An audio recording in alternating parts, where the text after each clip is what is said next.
ટ્રમ્પે સત્તા સંભાળ્યાના 17 મહિનામાં અમેરિકામાંથી રવાના કરી દેવાયેલા ઇલીગલ ઇમિગ્રન્ટ્સનો ચોંકાવનારો આંકડો સામે આવ્યો છે. ન્યૂયોર્ક પોસ્ટ નામના એક ટેબ્લોઇડના દાવા અનુસાર અત્યાર સુધીમાં 30 લાખથી પણ વધુ ઇલીગલ ઇમિગ્રન્ટ્સે અમેરિકા છોડી દીધું છે. અખબારે DHSના હવાલેથી આ આંકડો આપ્યો છે, જેમાં જણાવાયું છે કે US છોડી ચૂકેલા 3 મિલિયનમાંથી 2.2 મિલિયન લોકો સામે ચાલીને પોતાના દેશ પરત ફર્યા છે. તેમાંથી અમુક લોકોએ CBP હોમ એપ પર રજિસ્ટ્રેશન કરાવી ફ્રી ફ્લાઇટ ટિકિટ તેમજ એક્ઝિટ બોનસ પણ મેળવ્યા છે. આ સિવાય બાકીના 9 લાખ લોકોને અમેરિકાની સરકાર દ્વારા ડિપોર્ટ કરાયા છે અને એટલા જ લોકોને છેલ્લા 17 મહિનામાં અરેસ્ટ પણ કરવામાં આવ્યા છે. ન્યૂયોર્ક પોસ્ટનું કહેવું છે કે ટ્રમ્પ સરકારની નીતિઓને કારણે 30 લાખ એલિયન્સને અમેરિકા છોડવા મજબૂર થવું પડ્યું છે, જ્યારે બાઇડનની સરકારમાં 4 વર્ષના શાસનમાં 5 થી 6 મિલિયન માઇગ્રન્ટ્સ અમેરિકા આવ્યા હતા. છેલ્લા 17 મહિનામાં થયેલા ડિપોર્ટેશન અંગે ટ્રમ્પ એડમિનિસ્ટ્રેશનના બોર્ડ રિઝાર્ડ ટોમ હોમને એવી પ્રતિક્રિયા આપી હતી કે આ તો હજુ શરૂઆત માત્ર થઈ છે અને આ કાર્યવાહી આગામી દિવસોમાં વધુ સઘન બનશે, જેના કારણે ડિપોર્ટેશનનો આંકડો પણ ઘણો ઊંચો રહેશે.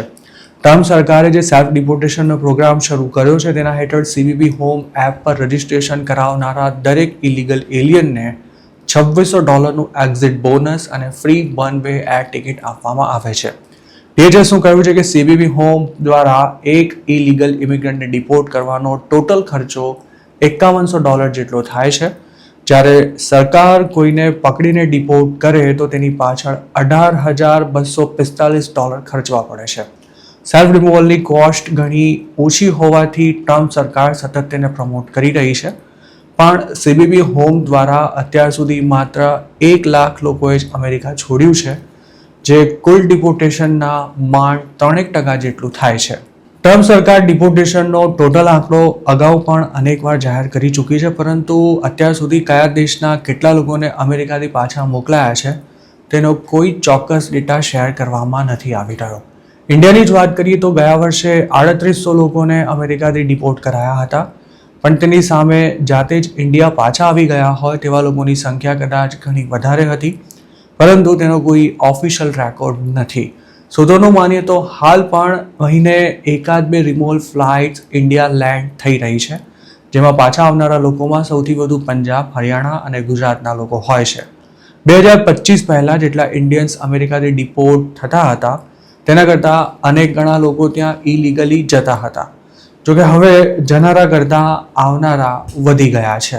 ટ્રમ્પ માટે માસ ડિપોર્ટેશનને કોઈ પણ કિંમતે ચાલુ રાખવું ખૂબ જ જરૂરી છે, કારણ કે તેમની પાર્ટીનું સમગ્ર પોલિટિક્સ તેના પર જ આધારિત છે. હાલમાં જેવા રિપોર્ટ્સ આવ્યા હતા કે માસ ડિપોર્ટેશનને કારણે અમેરિકન્સ માટે જોબ ઓપોર્ચ્યુનિટીઝ વધવાને બદલે ઉલટાની ઘટી રહી છે. તો બીજી તરફ લેબર વર્ક કરનારાની અમેરિકામાં અછત ઊભી થઈ હોય તેવો માહોલ છે.